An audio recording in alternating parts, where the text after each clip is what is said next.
Dans cet exercice, on me demande de calculer la longueur CB. Alors je vais redessiner le triangle pour que ce soit plus facile. Voilà.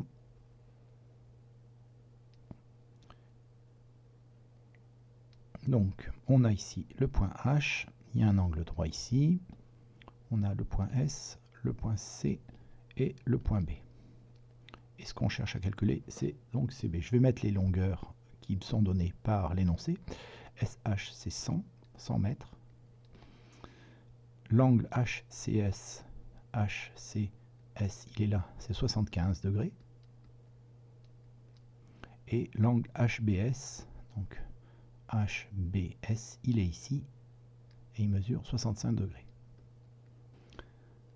Alors on voit ici que si on veut calculer CB dans le triangle CBS, qui n'est pas rectangle, on n'a pas les conditions d'utilisation. Donc on ne va pas pouvoir utiliser de formule trigonométrique. Mais dans le triangle HSB, qui est rectangle ici, on va pouvoir faire des calculs avec des grandeurs trigonométriques. Et notamment, on peut commencer par calculer HC.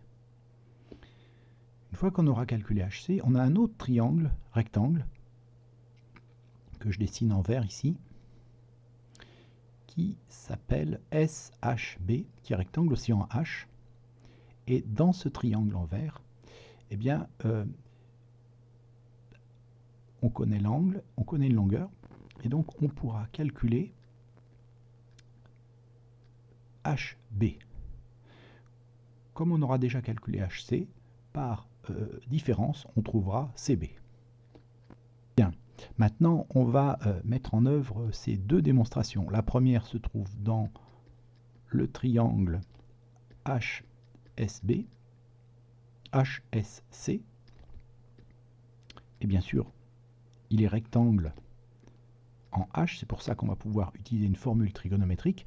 Alors, dans ce triangle, on connaît l'angle qui s'appelle HCS, et SH, c'est le côté opposé, et ce qu'on veut, nous, c'est HC, c'est-à-dire le côté adjacent. Ce qu'il nous faut, c'est la tangente de cet angle, donc la tangente de HCS, qui est égale donc au côté opposé, SH, sur le côté adjacent,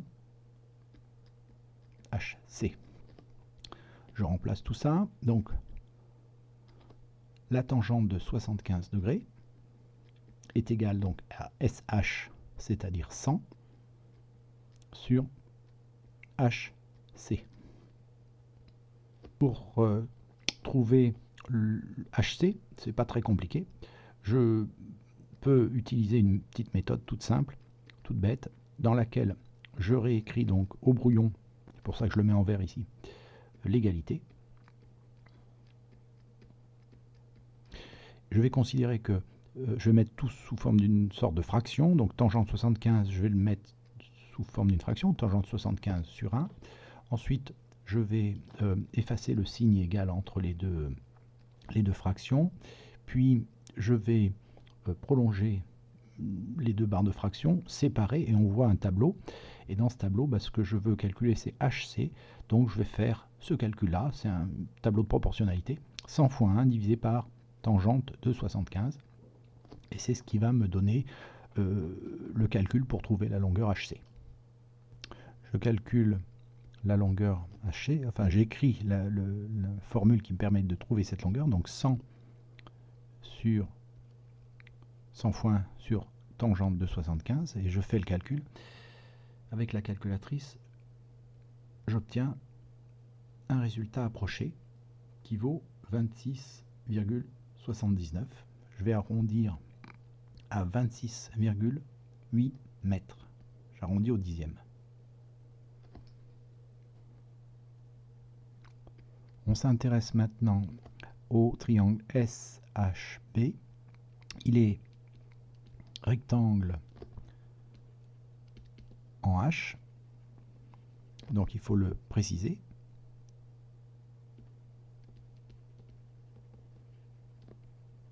Parce qu'on va utiliser une formule de trigonométrie qui va relier donc le côté qu'on connaît SH, le côté HB et l'angle HBS qui est là, qui fait 65 degrés.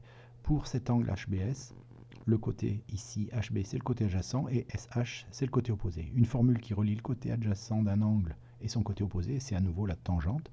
Donc je vais pouvoir écrire que la tangente de l'angle SBH,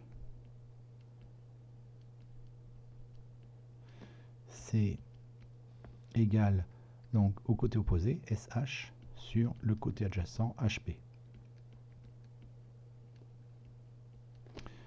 Je remplace.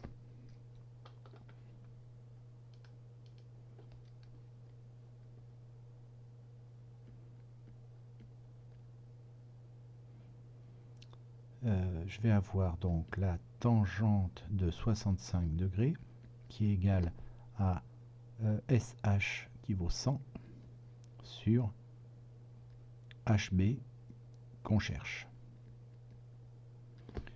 Pour connaître HB, je fais un petit peu comme j'ai procédé tout à l'heure, et ce qui va me donner 100 divisé par tangente de 65.